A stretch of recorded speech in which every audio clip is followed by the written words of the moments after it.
Hi guys, welcome back S K ഫാമിലിയിലേക്ക് എല്ലാവർക്കും ഹർദ്ദമായി സ്വാഗതം ഗായ്സ്. അപ്പോൾ ഞങ്ങൾ ഇന്ന് ഫാമിലി ആയിട്ട് ഇന്നൊരു യാത്ര പോകാണ് കേട്ടോ. ഫാമിലി അറിഞ്ഞു കഴിഞ്ഞാൽ ഞങ്ങളുടെ ഫാമിലി മാത്രമല്ല, ഞങ്ങളുടെ കുടുംബക്കാരെല്ലാവരും കൂടിയിട്ട് ഒരു യാത്ര പോവാണ്. അപ്പോൾ യാത്ര എവിടേക്കാന്ന് വെച്ച് കഴിഞ്ഞാൽ നമ്മുടെ കോഴിക്കോട്ടേക്കാണ് ഞങ്ങൾ ഇന്ന് യാത്ര പോണത്. ഒരു കുറി ഉണ്ടായിരുന്നു, കുറിയുടെ ഇതുകൊണ്ട് ഞങ്ങൾ അങ്ങനെ പോവാന്ന് വിചാരിച്ചു. അപ്പോൾ ഞങ്ങൾ കുറേ നാളായി പ്ലാൻ ചെയ്ത് നടക്കുന്നു, പക്ഷെ ഒന്നും നടന്നില്ല. ഓരോരുത്തർക്കും ഓരോ കാര്യങ്ങളായ കാരണം നമുക്ക് അതൊന്നും നടന്നില്ല. അപ്പോൾ പെട്ടെന്ന് തന്നെ സെറ്റ് ചെയ്തൊരു യാത്രയാണ് കേട്ടോ. കോഴിക്കോട്ടേക്കാണ് യാത്ര. കോഴിക്കോട് ബീച്ച്, മിഠായി തെരുവ്, അതുപോലെ തന്നെ ഒരു മാളാണ് ഞങ്ങൾ പ്ലാൻ ചെയ്തേക്കണത്. ഇവിടെ എല്ലാവരും റെഡി ആയിട്ട് നിൽക്കുന്നുണ്ട്. അപ്പോൾ ബസ് വന്നിട്ടുണ്ടെന്ന് പറഞ്ഞു. അപ്പോൾ ഞങ്ങൾ നേരെ ട്രാവലിങ്ങിലേക്ക് കിടക്കുകയാണ്. അപ്പോൾ ഇന്നത്തെ വിഷയം നമ്മുടെ ട്രാവലിംഗ് വ്ളോഗാണ്. കോഴിക്കോട്ടേക്കാണ് നമ്മൾ ഇന്ന് യാത്ര പോണത്. അപ്പോൾ ഇന്നത്തെ വിശേഷം ഫുള്ള് യാത്ര തന്നെയായിരിക്കും. അപ്പം എന്തായാലും നമുക്ക് നേരെ നമ്മുടെ വീഡിയോയിലേക്ക് പോയാലോ. വീഡിയോ കാണാത്തവരുണ്ടെങ്കിൽ മറക്കാതെ സബ്സ്ക്രൈബ് ചെയ്യുക. അപ്പം എല്ലാവരും ടാറ്റ പറയും. നമ്മുടെ മിന്നൂസിനെ റൂമിലിട്ട് പൂട്ടിയേക്കാണ് കേട്ടോ. അവള് ഇവിടെ പോണേന് നല്ല വിഷമമുണ്ട്. അതിൻ്റെ ഒരു ദേഷ്യമാണ് കേട്ടോ കാണിക്കണേ അവള്. അപ്പം എന്തായാലും എല്ലാവരും റെഡി ആയിട്ട് നിൽക്കുന്നുണ്ട്. വീടിൻ്റെ ഉമ്മർത്തൊക്കെ നിൽക്കുന്നുണ്ട് എല്ലാവരും. 7 മണിക്കാണ് നമ്മുടെ വണ്ടി അവിടെ വന്നിട്ടുണ്ട്. 7 മണിക്ക് യാത്രയാവും. അപ്പോൾ അതേ പെട്ടിയും പ്രമാണവും എല്ലാവരും എടുത്തിട്ടുണ്ട് കേട്ടോ. കാരണം ഏറ്റവും അവസാനം നമ്മൾ ബീച്ചിലേക്കാണ് പോണത്. അപ്പോൾ ബീച്ച് ഞങ്ങളുടെ ഫാമിലിയിൽ ഏറ്റവും കൂടുതൽ ഇഷ്ടം ബീച്ചാണ് കേട്ടോ. അപ്പോൾ ഏറ്റവും അവസാനം ബീച്ചാണ് ഞങ്ങൾ വെച്ചാണത്, കോഴിക്കോട് ബീച്ച്. അപ്പോൾ അതേ നമ്മുടെ ഡാഡി എത്തിയിട്ടുണ്ട് കേട്ടോ. അപ്പോൾ ഡാഡിക്ക് നല്ല ഫ്രീക്ക് ലുക്കിലാണ് എത്തിയേക്കണത്. എല്ലാവരും ഇവിടെ വന്ന് തുടങ്ങിയിട്ടുണ്ട്. നമ്മൾ പോണത് തൃശ്ശൂർക്കാരൻ ബസ്സിലാണ് കേട്ടോ. കുറ്റിമുക്കുള്ള വണ്ടിയാണ്, നമ്മൾ അറിയുന്ന ചേട്ടൻ്റെ വണ്ടി തന്നെയാണ്. അപ്പോൾ ആളുടെ വണ്ടിയാണ് ഏൽപ്പിച്ചത്. പ്രത്യേകിച്ച് AC ബസ്സാണ് നമ്മളെ ഏൽപ്പിച്ചത്. കാരണം വേറെ ഒന്നല്ല, ഇപ്പോഴത്തെ ചൂട് നല്ല ചൂട് തന്നെയാണ്. അത് കാരണം നമ്മൾ AC ആണ്. അവിടെ എത്തുമ്പോഴേക്കും ചിലപ്പോൾ നമ്മൾ ഉരുകി വയ്യാണ്ടാവും. അത് കാരണം AC ബസ്സാണ് നമ്മൾ ബുക്ക് ചെയ്തിട്ടുണ്ടായിരുന്നത്. അപ്പോൾ എല്ലാവരും ഇവിടെ എത്തിയിട്ടുണ്ട് കേട്ടോ. 2-3 പേർക്കൊക്കെയാണ് വരാൻ പറ്റാത്ത അവസ്ഥയുള്ളത്. ഇനി നമ്മുടെ ഫാമിലി മെമ്പേഴ്സിന് പരിചയപ്പെടുത്താം. ഇതെൻ്റെ കുഞ്ഞച്ചനാണ്. ഇത് കുഞ്ഞച്ചൻ്റെ മകളുടെ കുട്ടിയാണ് കേട്ടോ. കുഞ്ഞച്ചൻ്റെ പേര് ശങ്കുണ്ണി എന്നാണ്. ഞാൻ ശങ്കുണ്ണി കുഞ്ഞച്ചാന്നാണ് വിളിക്കുക. ഇതെൻ്റെ അച്ഛനും അമ്മയാണ്, എല്ലാവർക്കും അറിയാമല്ലോ. പിന്നെ ഇതെൻ്റെ വൃന്ദേച്ചി, അതുപോലെ തന്നെ ചിറ്റ, പിന്നെ ഇത് കുഞ്ഞാമ്മ, പിന്നെ ഇത് വല്ലിച്ചൻ വല്യമ്മയാണ്, രവി ലത എന്നാണ് പേര് 2 പേരുടെ. ഇത് നമ്മുടെ തങ്കമ്മ, ശങ്കുണ്ണീച്ചൻ്റെ വൈഫാണ്, എൻ്റെ അമ്മായിയാണ് കേട്ടോ. അപ്പോൾ അതേ ഇനിയാണ് നമ്മുടെ കുഞ്ഞാമ്മയുടെ വൈഫ് ധന്യമ്മായി, നമ്മുടെ അപ്പൂസ്. പിന്നെ ഇത് എൻ്റെ ചേച്ചിയാണ് കേട്ടോ, സംഗീത എന്നാണ് പേര്. നമ്മുടെ സുരേഷ് ഏട്ടൻ. പിന്നെ ഇത് എൻ്റെ പൗഴമ്മായി, അതുപോലെ തന്നെ ശങ്കുരു കുഞ്ഞച്ചൻ, നമ്മുടെ ആതിര അതേ അവിടെ വന്നിട്ടുണ്ട് ദുബായിൽ നിന്ന്. അവൾക്കും ഈ ടൂറിൽ പങ്കെടുക്കാൻ പറ്റി. പിന്നെ ഇത് നമ്മുടെ അച്ചുമ്മയുടെ ഡാഡി വന്നിട്ടില്ല, സതീഷ് കുഞ്ഞെത്തിയില്ല. ഇത് നമ്മുടെ വിജി ചേച്ചി. പിന്നെ അതിൻ്റെ ബാക്കിൽ നമ്മുടെ കുട്ടിപ്പടകളാണ് കേട്ടോ. അപ്പോൾ സീറ്റ് മതിയാവോളം സീറ്റ് ഉണ്ട്. നമ്മൾ എന്തായാലും എൻജോയ് ചെയ്യാനാണ് പോണത്. ഫാമിലി ട്രിപ്പ് ഇനി അധികം കിട്ടാൻ ചാൻസ് കുറവാണ്. അത് കഴിഞ്ഞിട്ട് നമ്മുടെ ആദ്യത്തെ പോയിന്റ് നമ്മുടെ മാളാണ്. ഹൈ ലൈഫ് മാളിലേക്കാണ് നമ്മൾ പോയത്. നമ്മളെന്തായാലും മാള് എല്ലാവരും കണ്ടിട്ടുള്ളതാണ്. എന്നാലും കാണാത്തവരുണ്ടെങ്കിൽ നമുക്ക്, കാരണം നമ്മൾ കാണാത്ത മാളാണ്. അപ്പോൾ എന്തായാലും നമുക്കൊന്ന് കയറി ഒന്ന് ചുറ്റിക്കറങ്ങാം എന്ന് വിചാരിച്ചു. നമ്മൾ ലുലുവിലേക്കൊക്കെ പോയിട്ടുണ്ടായിരുന്നു. പിന്നെ ഹൈ ലൈഫ് മാള് ഈ കോഴിക്കോട് ഏരിയയിലേക്കൊന്നും നമ്മൾ അങ്ങനെ യാത്രകളൊന്നും ഉണ്ടായിരുന്നില്ല. സ്നോ ഇതൊക്കെ ഉണ്ടായിരുന്നു, പക്ഷെ അതിൻ്റെ ഉള്ളിലേക്കൊന്നും നമ്മൾ കയറിയിട്ടില്ല കേട്ടോ. നമ്മൾ ജസ്റ്റ് ഒന്ന് മാളൊന്ന് ചുറ്റിക്കറങ്ങി. പിന്നെ നമ്മൾ ഷോപ്പിംഗ് ഒന്നല്ല, ജസ്റ്റ് നെസ്റ്റോയിൽ കയറിയിട്ട് കുറച്ച് ഷോപ്പിങ്ങും കാര്യങ്ങളൊക്കെ ചെയ്തിട്ടാ. നമ്മുടെ പച്ചക്കറി കാര്യങ്ങളൊക്കെ വാങ്ങിയിട്ടുണ്ടായിരുന്നു. ഇവിടുത്തെ പര്യടനം കഴിഞ്ഞിട്ടാണ് കുറേ ഷോപ്പിംഗ് ഒക്കെ ചെയ്തിട്ട് വീണ്ടും പുറത്തേക്ക് ഇറങ്ങാണ്. നല്ല വെയിലുണ്ട്, അടിപൊളിയായിട്ട് എല്ലാവരും ഇറങ്ങിയിട്ടുണ്ട് കേട്ടോ.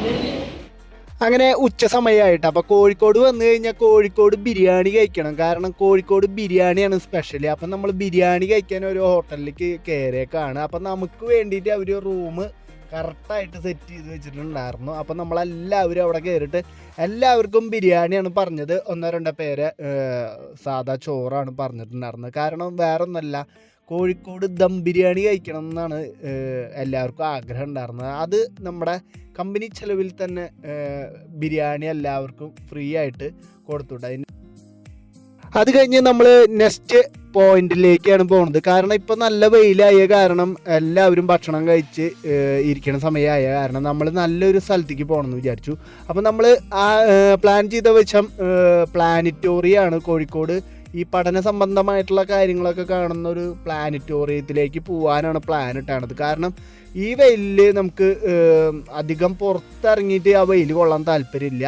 അപ്പോൾ എല്ലാവരും ഭക്ഷണം കഴിച്ചിട്ട് അങ്ങനെ ഇരിക്കുകയാണ്. അപ്പോൾ നമ്മൾ കുറച്ച് നേരം പാട്ടൊക്കെ വെച്ചു. അത് കഴിഞ്ഞിട്ട് നമ്മൾ പ്ലാനറ്റോറിയം എത്തിയിട്ടാണ്. അവിടെ എത്തിയിട്ട് ഷോകളും കാര്യങ്ങളൊക്കെ ഉണ്ട്, ഒരു തിയേറ്ററുകളും കാര്യങ്ങളൊക്കെ ഉണ്ട്. ഒരു 3Dയും അതുപോലെ തന്നെ ഒരു ഷോയും കൂടി ഉണ്ടെന്ന് പറഞ്ഞിട്ടുണ്ടായിരുന്നു. പക്ഷെ നമ്മൾ അതിലൊന്നും കയറിയില്ല. കാരണം നമുക്കിനി നേരം വൈകിക്കാൻ പറ്റില്ല. ഇനി നമുക്ക് അടുത്ത പോയിന്റിലേക്ക് പെട്ടെന്ന് എല്ലാ സ്ഥലങ്ങളും കാണാൻ വേണ്ടിയിട്ട് നമ്മൾ ഓടിപ്പിടിച്ച എല്ലാ സ്ഥലങ്ങളും ഒന്ന് ഓടി കാണാമായിരുന്നു കേട്ടോ ഗൈസ്. അപ്പോൾ എന്തായാലും നമ്മൾ പ്ലാനറ്റോറിയാണ് എത്തിയേക്കണത്. ഈ പഠന കാര്യങ്ങളും ഇതിന് വേണ്ടിയിട്ട് ഞാൻ 7ാം ക്ലാസ്സിലൊക്കെ നമ്മുടെ സ്കൂളിൽ നിന്ന് കൊണ്ടുപോയിട്ടുണ്ടായിരുന്നു. നമ്മളൊരു ഫോട്ടോ എടുക്കാൻ പോവാണ് ഗൈസ്. അപ്പോൾ എന്തായാലും ഫാമിലി ഫോട്ടോ എടുത്തു കേട്ടോ. അത് പറയാൻ മറന്നുപോയി, സ്പീഡിലായ കാരണമാണ് കേട്ടോ, ഒന്ന് തോന്നരുത് ഗൈസ്.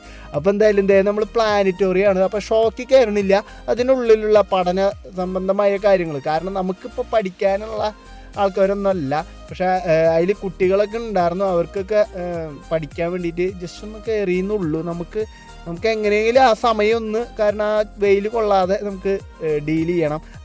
ഇതിൻ്റെ എല്ലാം പ്ലാനിങ് നമ്മുടെ ആതിരയായിരുന്നു കേട്ടോ. കാരണം അത് പ്രത്യേകിച്ച് പറയാം, ഈ ടൂറ് പോകാൻ കാരണം അവളൊന്ന് ഇത്തിരി ആവേശത്തോടെ നിന്ന കാരണമാണ് നമുക്ക് ആ ട്രിപ്പും കാര്യങ്ങളൊക്കെ കറക്റ്റായിട്ട് നടന്നത്. ഇനി നമ്മുടെ പ്ലാനറ്റോറിയം വിശേഷത്തിലേക്ക് വരാം. യെസ്, അപ്പോൾ ഇതാണ് നമ്മുടെ അച്ചുമാമയാണ് ഇത് കൈകാര്യം ചെയ്യണത്. അത് കഴിഞ്ഞിട്ട് നേരെ ഞാനൊരു മഴവില്ലിൻ്റെ മാതിരിയുള്ള ഒരു സാധനത്തിലേക്കാണ് വന്നത്. വീഡിയോ ഒക്കെ എടുക്കാൻ നോക്കി. യെസ്, അത് കഴിഞ്ഞപ്പോൾ നമ്മുടെ ആണി കൊണ്ടുള്ള ഒരു മെത്തയാണ് കേട്ടോ. അതുകൊണ്ട് കിടന്നു കഴിഞ്ഞാൽ വേദന ഒന്നും എടുക്കില്ല എന്നാണ് പറഞ്ഞത്. അത് കഴിഞ്ഞിട്ട് മൊത്തം ഗ്ലാസിൻ്റെ ഉള്ളിലേക്ക് കയറി കഴിഞ്ഞാൽ വേണ്ട. ഓ മാൻ, എല്ലായിടത്തും ഞാൻ തന്നെ വെറൈറ്റി ആയിട്ടില്ലേ.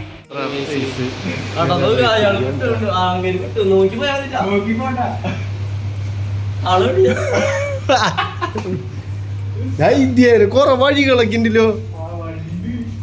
ഇവിടെയൊക്കെ ക്ലോസ്ഡാ. ഓ മാൻ, അവിടെ മൊത്തം അടച്ചല്ലേ. ഇത് മറ്റേ ബ്രൂസിലിയുടെ ഇടി നടന്ന സ്ഥലം മരിയാ. ഇത് അറിയണ്ടത്.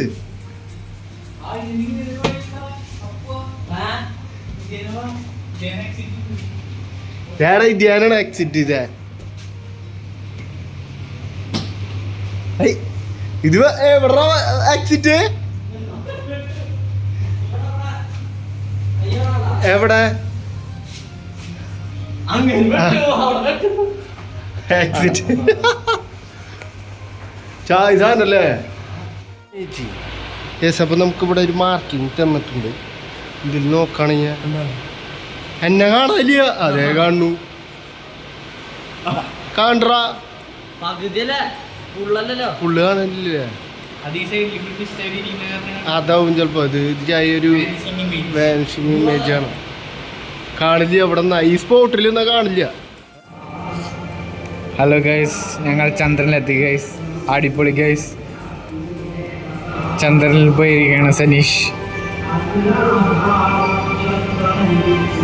കണ്ട അങ്ങനെ നമ്മൾ അടുത്ത സ്പോട്ടിലേക്ക് വന്നേക്കാണ്. മിഠായി തെരുവാണ് വന്നേക്കണത്. എന്താ തിരക്കെന്ന് പറഞ്ഞാൽ അടിപൊളി തിരക്കാണ്. ഒരു 3-3:30 സമയത്താണ് ഞങ്ങൾ ഇവിടെ എത്തിയത്. അടിപൊളി തിരക്കാണ്. തുണിമണി തൊട്ട് എന്ത് സാധനം വരെ ഇതിൻ്റെ ഉള്ളിലുണ്ടാവും. അത്രയധികം കച്ചവടക്കാരും ഉണ്ട്. അതുപോലെ തന്നെ നമ്മളങ്ങനെ എന്ത് സാധനം ഉടുപ്പിക്കാൻ അവർക്ക് നല്ലൊരു കഴിവുണ്ട്.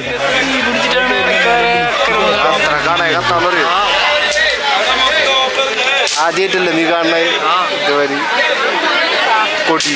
ഓ എടുത്തരാം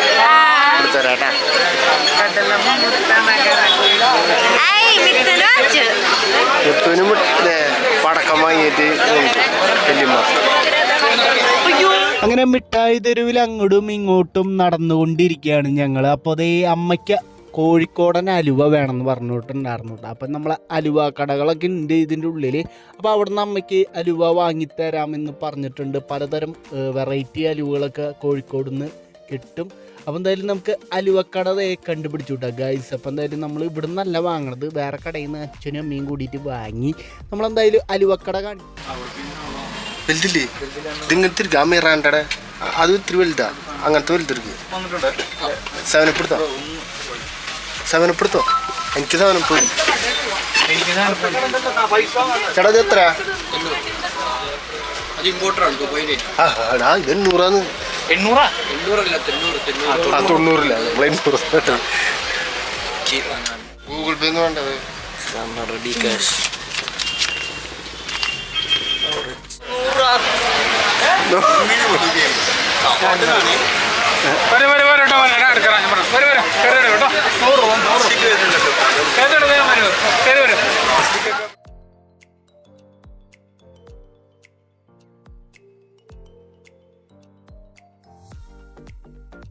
അങ്ങനെ അടുത്ത സ്പോട്ടിലേക്ക് പോകാൻ വേണ്ടി നമ്മുടെ തൃശ്ശൂർക്കാരനെ നമ്മൾ വിളിച്ചു വരുത്തിയേക്കാണ് ഗായ്സ്. അപ്പം എന്തായാലും നമ്മൾ ലാസ്റ്റത്തെ സ്ഥലത്തേക്ക് എത്തിയേക്കാണ്, നമ്മുടെ ബീച്ചിലേക്ക് എത്തിയേക്കാണ് കേട്ടോ. കോഴിക്കോട് ബീച്ചിലേക്കാണ് വന്നേക്കുന്നത്.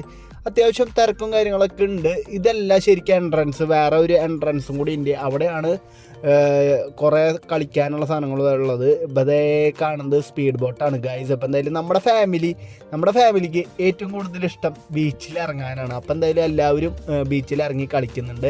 പിന്നെ ഇവിടുത്തെ ആക്ടിവിറ്റീസും കാര്യങ്ങളൊക്കെ നമ്മുടെ ഒട്ടകം ഉണ്ട്. ഞാൻ കണ്ടാക്കണത് കുതിരകൾ തന്നെയാണ് കണ്ടാക്കണത്. ഇപ്പോൾ ഈ കോഴിക്കോട് ഭാഗത്ത് ഒട്ടകങ്ങളെ കണ്ടപ്പോൾ ആശ്ചര്യം തോന്നിയിട്ട് ഗൈസ്. അപ്പം എന്തായാലും ഞാനൊക്കെ ക്യാമലിങ്ങനെ കാണുന്നത് അപൂർവമാണ്. അങ്ങനെ ഞാനും അച്ചുമാമയും കൂടിയിട്ട് ഞങ്ങൾ കുറച്ച് അപ്പുറത്തെ സൈഡിലേക്ക് പോയപ്പോൾ നമ്മൾ ഹാർബർ കണ്ടു കേട്ടോ. നമ്മൾ മീനൊക്കെ പിടിച്ച് കൊണ്ടുവന്ന് വരുന്ന സ്ഥലം, ലേലംപുളി സ്ഥലം, അങ്ങനെയുള്ള സ്ഥലങ്ങളൊക്കെ ഞങ്ങൾ കണ്ടു. ദേ ഇവിടെ ഈ അറ്റത്ത് കാണുന്നത് അവർ ഡീസൽ അടിക്കണതാണെന്ന് തോന്നുന്നുണ്ട് കേട്ടോ. ഈ എൻജിനിലേക്ക് ഡീസൽ അടിക്കുന്ന ഒരു സ്ഥലം ആണെന്ന് തോന്നുന്നു. യെസ്, അപ്പോൾ ഇവിടെ നിന്നാണ് നമ്മൾ പുറംകടലിലേക്ക് കപ്പലുകളൊക്കെ മറ്റേ ബോട്ടുകളൊക്കെ പോകണത് മീൻ പിടിക്കാനൊക്കെ. അങ്ങനെ ഞങ്ങൾ ഒരു സ്ഥലത്ത് എത്തിയിട്ട് അപ്പം ഏകദേശം ഞങ്ങൾ നടുക്കടലിൻ്റെ ഭാഗത്താന്ന് പറയാം. നടുക്കടലല്ല, എന്നാലും ജസ്റ്റ് നമ്മുടെ ഫാമിലിയൊക്കെ ആ അറ്റത്താണ് കേട്ടോ. ഞങ്ങൾ ഇങ്ങനെ കല്ലിട്ടിട്ടുള്ള ഭാഗത്തൂടെ ഇങ്ങനെ നടന്ന് ബീച്ചൊന്ന് കാണാമെന്ന് വിചാരിച്ചു. അറ്റം വരെ നടന്ന് കാണാമെന്ന് വിചാരിച്ചു. ഞങ്ങൾ നടന്നു വന്ന വഴികളാണ് കേട്ടോ. അതെ, ഇത്രയും ദൂരമുണ്ട്, നല്ല പോലെ നടന്നിട്ടുണ്ട്, വയ്യാണ്ടായി. അപ്പോൾ ഒരു സ്ഥലത്ത് എത്തിയപ്പോൾ ഞങ്ങൾ നിർത്തിയിരുന്നതാണ്. ഇനിയും കുറച്ച് ദൂരം അങ്ങോട്ടേക്ക് നടക്കാനുണ്ട്. പക്ഷെ ഞങ്ങൾ അങ്ങോട്ടേക്ക് അധികം പോകുന്നില്ല. ഇനി ഞങ്ങൾ അങ്ങോട്ട് പോയി കഴിഞ്ഞാൽ വീട്ടിലേക്ക് ഇവിടേക്ക് എത്താൻ നേരം വൈകും. അപ്പോൾ അതേ ഒരു കല്ലിൽ ഇങ്ങനെ ഒരു പടം വരച്ചിട്ടുണ്ട്, നല്ല അടിപൊളിയായിട്ട് വരച്ചിട്ടുണ്ട്. അങ്ങനെ ഞങ്ങൾ അവിടെ നിന്ന് ഇറങ്ങി ഇവിടെ ഒരു കേമൽ സഞ്ചാരം കാണാം. ഒട്ടകത്തിൻ്റെ പുറത്തിരുന്ന് സഞ്ചരിക്കുന്ന ആൾക്കാരെ കാണാം ഗായ്സ്. അപ്പം എന്തായാലും ഞങ്ങൾ ഇവിടെ നിന്ന് വന്ന് നമ്മളെന്തായാലും ഉപ്പിലിട്ട സാധനങ്ങളൊക്കെ കുറച്ച് വാങ്ങിയിട്ടുണ്ടായിരുന്നു. ഞാനും അച്ഛമ്മയും കൂടിയിട്ട് 2-3 കഴിച്ച് നോക്കി. അപ്പോഴേക്കും നമ്മുടെ ഫാമിലി എല്ലാവരും കടപ്പുറത്തുനിന്ന് കയറിയിട്ടുണ്ട്.